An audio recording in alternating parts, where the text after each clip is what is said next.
many of us are seeing headlines about the tipping point of the Amazon rainforest and the massive 1.3 trillion Belt and Road debt held by China.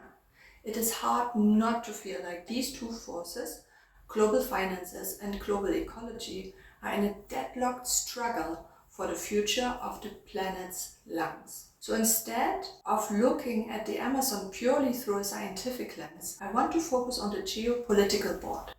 In this video, I want to look at how countries like Ecuador are using their biodiversity as a new kind of currency to negotiate with the world's largest creditors, including China and the International Monetary Fund.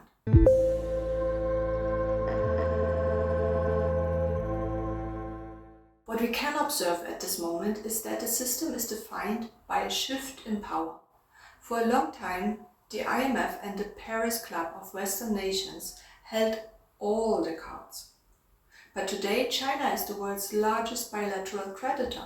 This region, the Amazon, is now the site of a historic pivot, where conservation is being tested against infrastructure debt. And the key dynamic driving this is credit enhancement, because countries like Pakistan or Ecuador are seen as high risk. They can't get low interest rates. But when a player like the Inter-American Development Bank provides a guarantee, it wraps that risky debt in a safety blanket.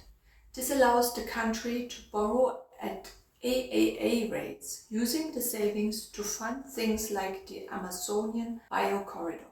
Just look at the 2024 Amazon deal. It aims to establish 1.8 million hectares of new protected areas and protect 18,000 kilometers of rivers. According to recent reports, the savings from this debt restructuring will provide roughly $19 million annually for 17 years. Just a few years ago, this kind of green bond was unheard of compared to marine blue bonds. But there's a downside that's often overlooked: the black box. China's lending practices are often opaque, hidden behind confidentiality clauses. While Western creditors like the IMF demand transparency, many Chinese-backed projects in the Amazon, like the Mirador copper mine, operate under a different set of rules. This creates a friction where green debt relief might be happening right next to brown extraction projects. We can definitely see a pattern emerging by comparing China's internal and external policies. Internally, China uses ecological red lines, a top-down authoritarian system that has successfully reforested massive areas, but often at the cost of displacing millions. By contrast, the Ecuadorian biocorridor model is supposed to be participatory, though indigenous groups like the Confanye argue they are still being sidelined.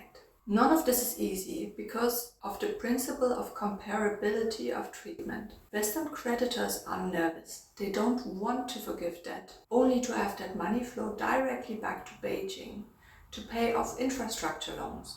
These systems weren't built for multipolar cooperation. They were built for competition. What's really being tested here is the concept of green soft power.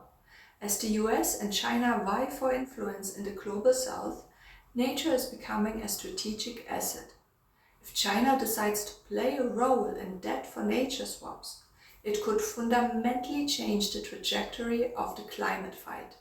It moves the conversation from aid to equity. I'd be very interested to hear your thoughts on the role of these big creditors. Can we really trust a black box system to lead global conservation? Or is the market-based Western model actually more inclusive? Let me know what you think in the comments. And I will keep an eye on how debt for nature swaps will develop over time and keep you posted. Thank you for joining me today. See you again soon.